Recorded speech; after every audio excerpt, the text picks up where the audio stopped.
வணக்கம். இது உங்கள் ஊடகம், தமிழர்களுக்கான ஊடகம் ஜீவா டுடே. டெல்லியில் என்ன நடக்குது அப்படிங்கிறது மிக கவலைக்குரிய விஷயமா இருக்கு. இளைஞர்கள், மாணவர்கள், படித்து விட்டு வேலை கிடைக்காதவங்க, வேலையில்லா பட்டதாரிகள், நீட் தேர்வினால் பாதிக்கப்பட்டவங்க, நீட் தேர்வு தொடர்ந்து எழுதுறவங்க, படித்தும் மார்க் வாங்கியும் வேலை கிடைக்காதவங்க, தன் கண்ணெதிரே பணம் கொடுத்து நீட் தேர்வுக்கு சீட்டு வாங்கினவங்க, இவ்வளவு அப்பட்டமா உழைப்புக்கு மரியாதை இல்லாம, படிப்புக்கு மரியாதை இல்லாம, படிக்கிற பையனுக்கு மரியாதை இல்லாம, அந்த மருத்துவ தொழிலுக்கே மரியாதை இல்லாம பேப்பர் வந்து லீக் ஆகுது. அதை யாரோ போட்டுதான், ஒரு குட்டி பாப்பா சொல்லுதான், என் டயப்பர் கூட லீக் ஆகிறத வந்து ப்ரூஃப் இருக்கு, லீக் ஆகாது. ஆனா இங்க என்ன இப்படி கொஸ்டின் பேப்பர் லீக் ஆகுது மாதிரிலாம் கிண்டலா மீம்ஸ் போட்டாங்க. அப்ப இந்த அளவுக்கு மோசமா நம்ம நாட்டில் ஒரு மருத்துவ படிப்புக்கு இந்திய அளவில் ஒரு தேர்வு என்று ஒரு பொய்யான கட்டமைப்பு வச்சு நான் அதை பலமுறை சொல்லியிருக்கேன். இந்த ஒரே நாடு, ஒரே தேர்தல், ஒரே தேர்வு, ஒற்றை மதம், இப்படி பேசுகிற எல்லாமே அயோக்கியத்தனம் தான் அப்படின்னு நான் பேசியிருக்கேன். அந்தந்த மாநிலத்துக்கு என்று தனித்துவங்களோடு நடைபெறணும் எல்லாமே. அந்த மதம் ஜாதியெல்லாம் அந்தந்த மக்கள் மதம் வீட்டுக்குள்ள வச்சுக்கணும். அதை அவங்கள்ட்ட விட்டுறணும். அதை அரசு கையில் எடுக்கக்கூடாது. ஜாதி மதத்தை அரசு கையிலேயே எடுக்கக்கூடாது. அதே மாதிரிதான் அந்தந்த மாநிலத்துக்குன்னு ஒரு தேர்தல், ஆனா ஒரே தேர்தலுங்குவாங்க, ஒரே மதங்குவாங்க. இப்ப ஒரே தேர்வு, இந்த ஒரே தேர்வினுடைய கான்செப்ட் தான் நீட்டும். மாநில தன்மைக்கு எதிரானது, மாநில சுயாட்சிக்கு எதிராக இவர்கள் கொண்டு வந்த ஏக ஆதிக்கம் தான் அந்த நீட்டு. இந்த நீட்டுல தனியாருடைய தலையீடு இருக்கு, கோச்சிங் சென்டருடைய தலையீடு இருக்கு, தெரிஞ்சவன் தெரியாதவன் தலையீடு இருக்கு, லஞ்சம் இருக்கு, ஊழல் இருக்கு. இதுல கட்சிக்காரங்க, ஊபியில கட்சிக்காரங்க எந்த அளவுக்கு செயல்படுறாங்க, இவ்வளவு விமர்சனங்கள் வந்துருச்சு. ரொம்ப ஓப்பனா நீட் தேர்வு முறைகேடு நடந்து மாணவர்கள் குழம்புன விஷயங்கள் வந்துருச்சு. பாகிஸ்தானை சேர்ந்த ஒருத்தர் வந்து நீட் தேர்வு எழுதினாருங்கிற மாதிரி ஒரு விமர்சனம், குற்றச்சாட்டு வந்துச்சு. கேள்வி கேட்டா பாகிஸ்தான்காரன்னு சொல்ற மாதிரி. அப்ப இவ்வளவு விஷயங்கள் நடந்ததுக்கு பிறகாவது இந்த நீட்டை தடை செய்யணுங்கிற கோரிக்கை நம்மை போன்ற தமிழ்நாட்டில் இருந்து பலரும் வைக்கிறோம். குறைந்தபட்சம் இப்போதைக்கு அந்த தர்மேந்திர பிரதான பதவி விலகவாது செய்யுங்க அப்படின்னு சோனமக்ஸ் போன்றவர்கள், காக்ரோச் பார்ட்டி போன்றவர்கள் கோரிக்கை வைத்து டெல்லியில போராட்டம் நடத்துறாங்க. நம்மளுடைய கோரிக்கை நீட்டே இருக்கக்கூடாதுங்கிறது. நீட் தர்மேந்திர பிரதான் மட்டும் நீக்கிட்டா சரியாயிருமான்னு கேட்டா கண்டிப்பா சரியாகாது. தர்மேந்திர பிரதான் இடத்துல இவங்க இன்னொரு ஆளை தான் போடுவாங்க. அதெல்லாம் நமக்கு தெரியாம இல்லை. ஆனா குறைந்தபட்சம் நம்ம நாட்டின் குடிமக்கள், நம்ம நாட்டின் விவசாயிகள், நம்ம நாட்டின் மாணவர்கள், அவன் தான் அந்த நாட்டினுடைய முதுகெலும்பு, எலும்பு எல்லாமே அவன் தான். மூளை, இதயம் எல்லாம் அவன் தான். முதுகெலும்பு மட்டுமா? அவனை போட்டு நடுரோட்ல போட்டு இந்த அடி அடிக்கிறாங்க. ஒரு ட்ரக்கே போட்டு அடிக்குது. அந்த வீடியோ நீங்க பாத்தீங்கன்னா தெரியும், நான் காமிக்கிறேன். ட்ரக்கே போட்டு அடிக்கிறாங்க. அந்த ட்ரக் உள்ள நடிகர் பிரகாஷ்ராஜ் இருக்காரு, ஷாப்னா அஸ்மி போன்றவர்கள் இருக்கிறாங்க. அவங்க வந்து இறங்கி நான் மக்களோட இருக்கிறேன், நைட்டு அந்த கொசுக்கடியில குளிர்ல அவங்களும் படுத்துக்கிறேங்கிறாங்க. இந்த அளவு இறங்கி வந்து நடிகர் பிரகாஷ்ராஜ், ஷாப்னா அஸ்மி போன்றவர்கள் மாணவர்களுக்கு உறுதுணையா இருப்பது நமக்கு வரவேற்கத்தக்கது, பாராட்டப்பட வேண்டிய விஷயம். ஆனா இதை கண்டுகொள்ள வேண்டிய அரசியல்வாதிகள் என்ன முடிவு எடுத்திருக்கிறாங்க?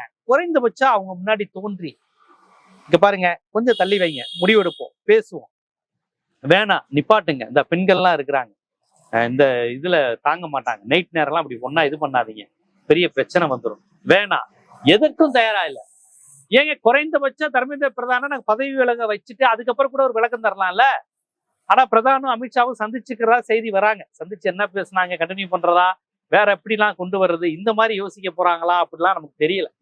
ஆனா அப்படி ஒரு சம்பவம் வந்திருக்கு. பிரதான கூட அவங்க பதவி விலக வைக்கலாம். ஆனா இவர்கள் போராட்டக்காரர்களை, நம் நாட்டின் குடிமக்களை, இளைஞர்களை எப்படி நடத்துறாங்க? இதே ஜந்தர் மந்தரில் விவசாயிகள் போராட்டம் நடைபெற்ற போது அந்த விவசாயிகளை எல்லாம் தேச துரோகிகள், அந்நிய நாட்டு கைகூலிகள், ஜெர்மன்ல இருந்து பணம் வருது, மேற்கத்திய நாடுகள் இருந்து பணம் வருது, அந்நிய நாட்டுல பணம் வாங்கிட்டு போராட்டம் நடத்துறாங்கன்னு சொன்னாங்க.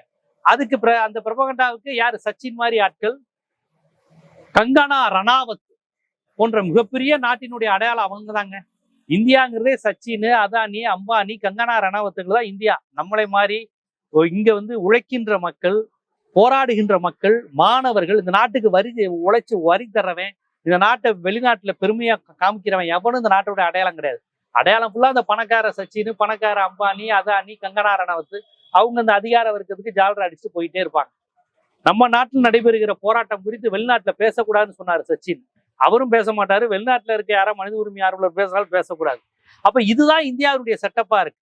முதலாளிகள், பார்ப்பன பணியாக்கள், அதிகார வர்க்கம், இவர்களுக்காக செயல்படுகின்ற அரசியல்வாதிகள், இதுதான் இந்தியா. சிம்பிளா இதில் மாணவர்களுக்கு இடம் கிடையாது, விவசாயிகளுக்கு இடம் கிடையாது, உழைக்கின்ற வர்க்கத்துக்கு இடம் கிடையாது, படிச்சு வரி கொடுக்குற விஞ்ஞானிகளுக்கு இடம் கிடையாது, இஸ்ரோவை பிரைவேட் ஆகுறாங்க, நிறையங்க.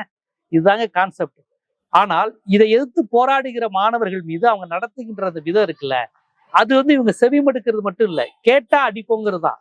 இப்ப அவங்களுக்கு என்ன பிரச்சனைனா டெல்லி போராட்டம். இப்ப பாருங்க, ஹரியானா சத்தீஸ்கர்ல தொடங்கி இருக்கு. உத்தரப்பிரதேசத்துல இருந்து வேன் பிடிச்சு டெல்லிக்கு ஜந்தர் வராங்க. சென்னையில இன்னைக்கு திருக்குறள் அறிவு பாடகர் அவர் இன்னைக்கு நீட்டுக்கு எதிராக குரல் கொடுத்து போராட்டம் பண்ணி அவரை குண்டு கட்டா தூக்கிட்டு போயிருக்கிறாங்க. தமிழ்நாட்டிலயும் இந்த போராட்டம் தொடங்கிருச்சு.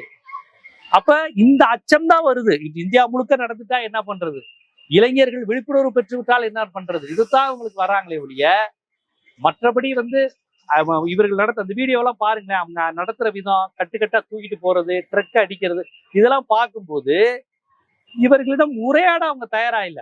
எதுக்குடா போராட்டம் பண்ற, போடா போடா அப்படிங்கிற மாதிரிதான ஒரு நிலைதான் இருக்கு. அப்ப எதிர்கட்சிகள் இவங்க யாரு என்ன சொன்னாலும் அவங்க கண்டுக்கிற மாதிரி இல்ல.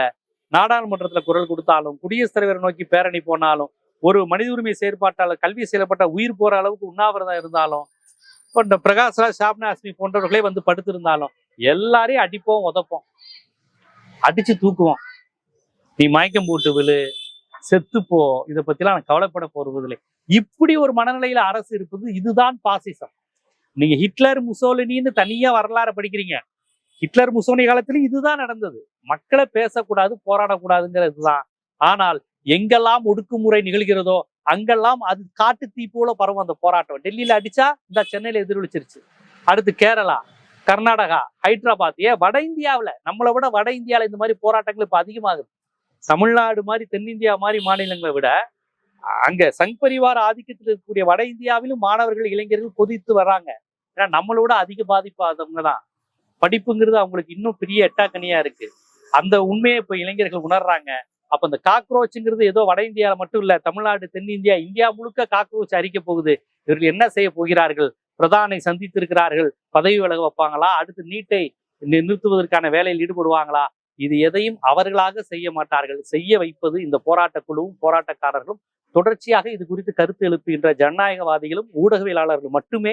இதை கேட்பதன் மூலமா மட்டும்தான் இதை மாற்ற முடியுமே அல்ல, இல்லாவிட்டால் இது மாற்ற முடியாது. அங்க 10 லட்சத்தி சென்னை வரை பரவி இருக்குங்கிறது மகிழ்ச்சி. இது இந்தியா முழுக்க பரவணும். போராட்ட களம் வந்தால் மட்டும்தான் இவர்கள் அடுத்த கட்ட அசைவு பண்ணுவாங்க. வேற வழி இல்லை. அடிப்படை கல்விக்கே போராடக்கூடிய நிலைக்கு வந்துட்டோம்.